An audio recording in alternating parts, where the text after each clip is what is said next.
I have a personal fondness for unique vehicles which have been converted into nomadic homes, and so on this channel I'd always try to find really interesting material for you as a viewer to watch. In this video I have a tour from Megan, who is Canadian. She purchased a Firetruck, a step van Firetruck, and she converted it into an absolute charming tiny house. It's incredibly beautiful inside, and she and her daughter live in this full-time and have been traveling around for I think like a year at the time I shot this video.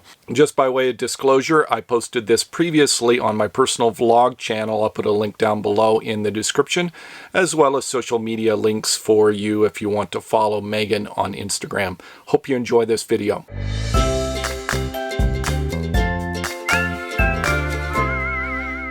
So this is my 1985 GMC Fire Command van. I purchased it from Montreal, Quebec. I'm from Ontario, Canada. It's a really reliable van so far. It is a step van, but it was used in their fire brigade, basically to charge their jaws of life is what we're thinking, because it had a lot of electrical panels and generators in it. It has a 350 small block Chevy engine inside of it, and it is gas. And it gets about 12 to 15 miles to the gallon, which is really surprising, but it's because it is a 3-ton truck and I only have 1 ton in it, so I'm getting actually really good fuel mileage with it.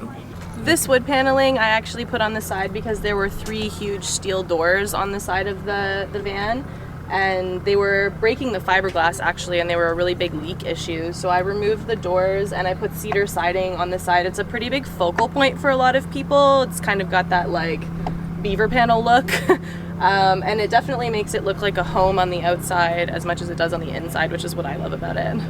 So the windows I actually installed myself with my dad's assistance. I was really nervous about cutting holes in the side of my vehicle and in the roof of my vehicle, so I put a window on the side here and I put a window on the other side as well. There was only 1 small window in the van when I purchased it.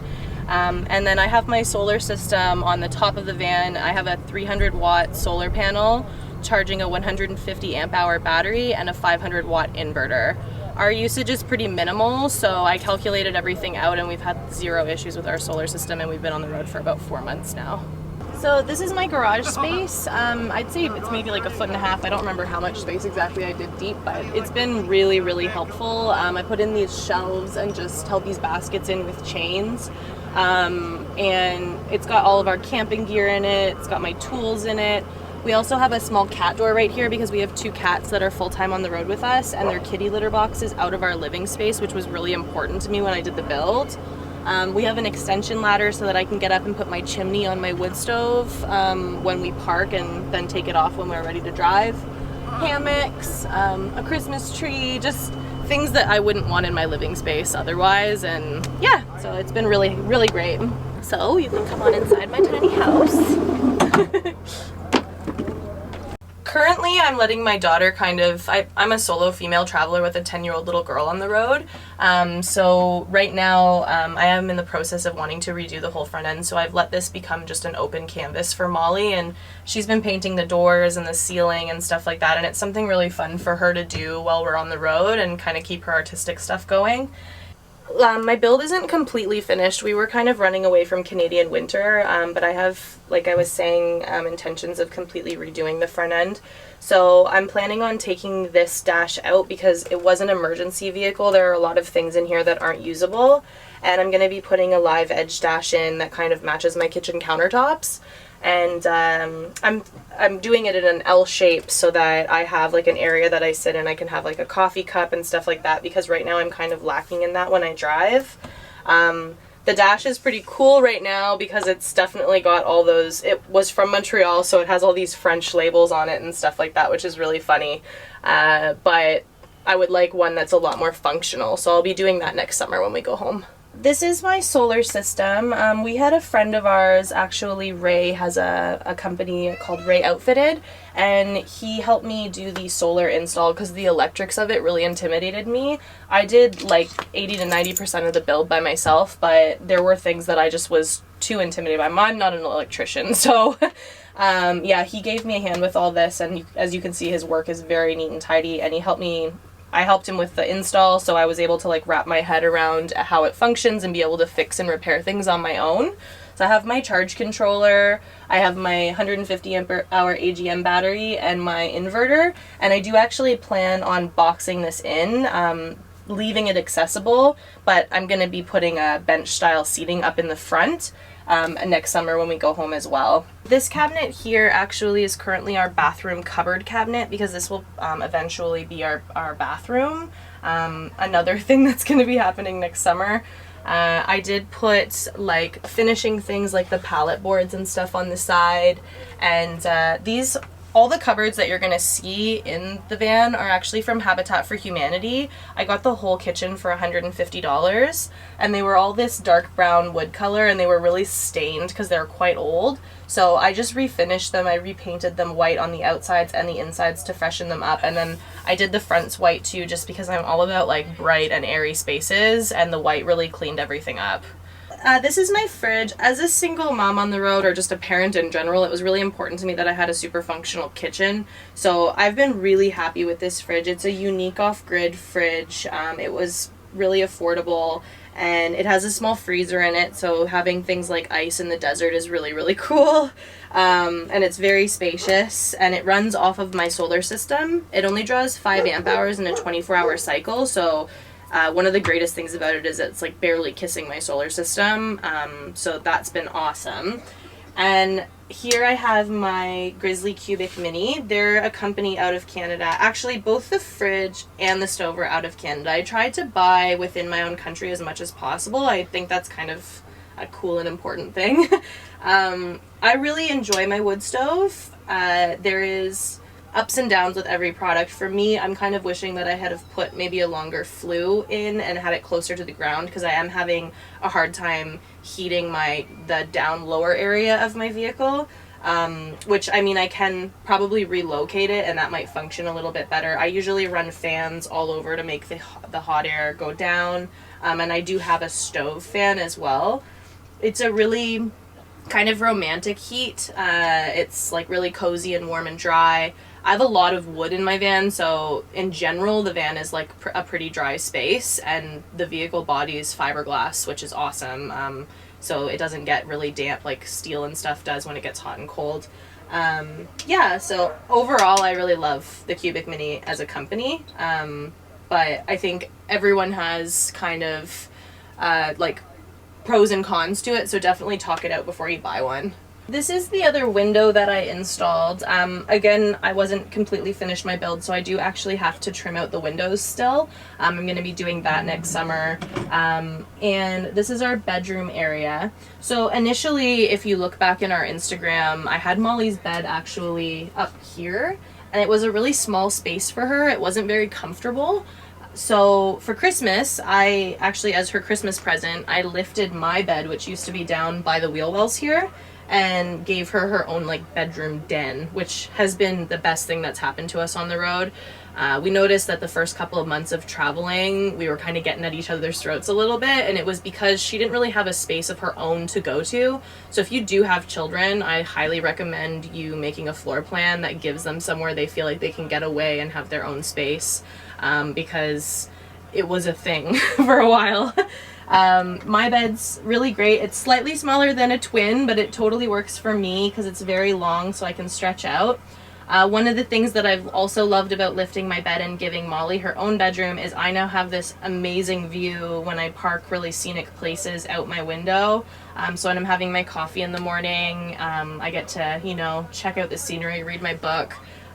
It's been really great, and I have a pillow problem, as you can see. But yeah, I think this lifting of the bed, which I did on some BLM land outside of Tucson for Christmas, has probably like been one of the best things that's happened to us as far as the build is concerned. One thing I should touch on too is the ceilings and the back wall while we're back here. I actually bought 20 pallets for $40 on Kijiji. The van is also from Kijiji, which is a Canadian-based online shopping website similar to Craigslist, and I bought them from a guy who distributes for Red Bull and he has all these pallets. So I took them apart with a friend from down the road. He helped me out, and Molly actually sanded and painted almost every single board in here herself. My daughter, she did a beautiful job. And I was able to have the leftover pieces that I didn't need from the ceiling and the walls to finish the cupboards. And it kind of gave it that really nice little cottagey look. This is one of my kitchen cupboards. It's crammed full of stuff. That's a van life thing, as we all know. Once I do my bathroom, I'm hoping the cupboard over there will become more kitchen storage, because I'll have a bathroom cupboard as well. And this cupboard here and on the other side are actually mine and Molly's closets. We downsized a lot of our clothes to live on the road, and we do have 2 storage bins in the back with like warmer winter things. I have my little silverware caddy that I usually stow away when we're driving. All this stuff that's hanging usually goes in the kitchen sink or under the kitchen cupboard. And yeah, these countertops were, they're hemlock, and they're probably a huge focal point in the van, I think, for a lot of people, and they're sentimental to me. My dad actually, this was the first wood he cut on his mill, and he wants to do mill work for his retirement, so they mean a lot to me. He cut them and finished the edges, and then I varathaned and finished them with like a food grade finish, and yeah, I really love the countertops. It definitely made the space. So my kitchen sink and my tap are really affordable. This one was from Amazon. This one was from IKEA. Together, I think the whole setup was like $75. The plumbing underneath is a pretty common setup in the van life community. I have 4 camper jugs under here, so that gives me 15 gallons of fresh drinking water, and then I have 1 5-gallon gray water tank. And I'll just empty that. I use biodegradable soap and toothpaste, and that way I can dump it anywhere, and it's not an issue. And I just fill up at like Walmart's, or lots of gas stations have water refill stations as well. I have a fire extinguisher under here, little caddies with like my cleaning products, towels, my little vacuum that I charge on my inverter. And again, my friend Ray from Ray Outfitted, he helped me with the plumbing. It was the more intricate things, like I did the build process, but the more intricate things like plumbing and electrics, I definitely had support with, because it was like, those are just things that, you know, unless you have somebody to get advice from, you don't really know what you're doing. So he was able to give me a lot of advice on how to do this stuff, and we knocked that out in a night together, which was really fun. So one of my favorite parts of the van is actually the skylight that I installed. It lets in, as you can see, a ton of light.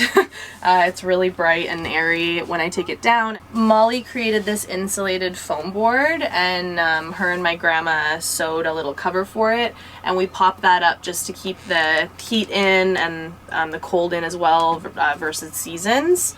And also, when you're city dwelling, the street lights it makes it like daytime in here when you're city dwelling, so this has been really helpful.